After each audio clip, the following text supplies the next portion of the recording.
মাথায় ও বুকে বাংলাদেশের পতাকা, সামনে পবিত্র কোরআন শরীফ।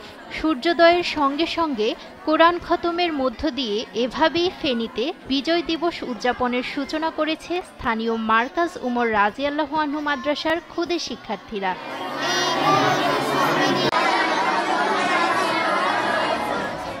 এরপর শহরের প্রধান সড়কে পতাকা র্যালি করে শিক্ষার্থীরা। করা হয় ৭১ ও ২৪ শহীদদের রুহের মাগফিরাত ও দেশ ও জাতির কল্যাণ কামনায় দোয়া ও মোনাজাত। আমরা আজকে সকাল থেকে মার্কাজের র্যালিটা আয়োজন হয়েছে, তাই আমরা মার্কাজের র্যালি করেছি। যখন আমরা আমাদের বুকে বাংলাদেশের স্বাধীনতার এই পতাকা আমাদের বুকে দিয়েছি, আমাদের মাথায় দিয়েছি, তখন আমাদের বুকে দেশপ্রেমের একটা জাগ্রত ওটা আমাদের বুকে সৃষ্টি হয়েছে।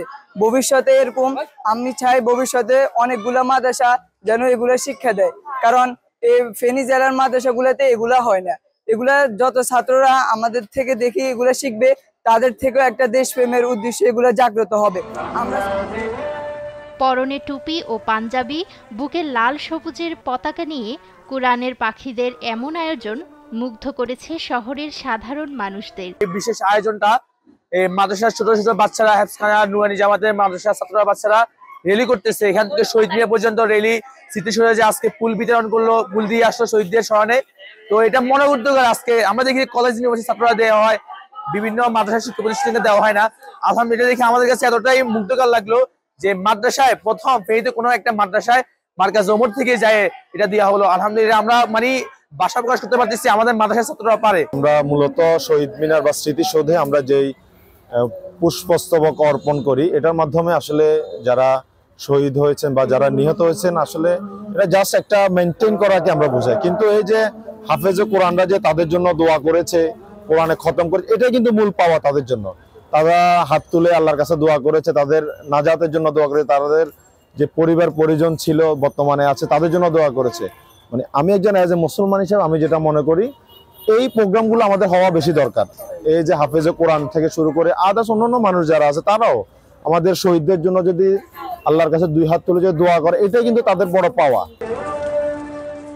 দেশকে স্বাধীন করতে প্রাণ উৎসর্গকারী মহান শহীদদের আত্মার মাগফিরাত কামনায় এই আয়োজন বলে জানান এ শিক্ষক। ফেনী শহরে অবস্থিত দ্বীনি বিদ্যাপীঠ মার্কাজ উমর রাজিয়াল্লাহু মাদ্রাসার বিজয় দিবস উপলক্ষে আজকে ফজরের পর থেকে শহীদদের আত্মার মাগফিরাত কামনায় কোরআন খতম এবং র্যালি হয়েছে। পরবর্তী আমাদের প্রতিযোগিতা রয়েছে, বিভিন্ন রচনা প্রতিযোগিতা এবং আমাদের সাংস্কৃতিক অনুষ্ঠান ইত্যাদি রয়েছে।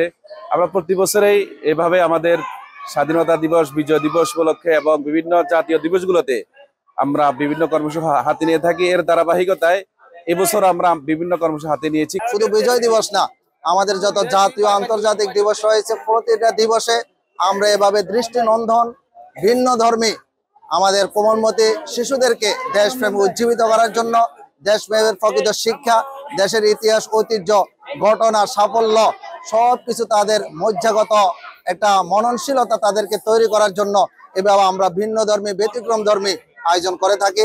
আমরা আশা করি ৭১ থেকে ২৪ পর্যন্ত দেশ পুনর্গঠনে যারা যে দিক দিয়ে ত্যাগ স্বীকার করেছে, প্রত্যেকটা শহীদদের আত্মার মাগফিরাত আমরা কামনা করি। ৭১ ও ২৪ শহীদদের জন্য কোরআন তেলাওয়াত করতে পেরে খুশি হন ক্ষুদে শিক্ষার্থীরাও। নিউজ ডেস্ক, দেশ টিভি।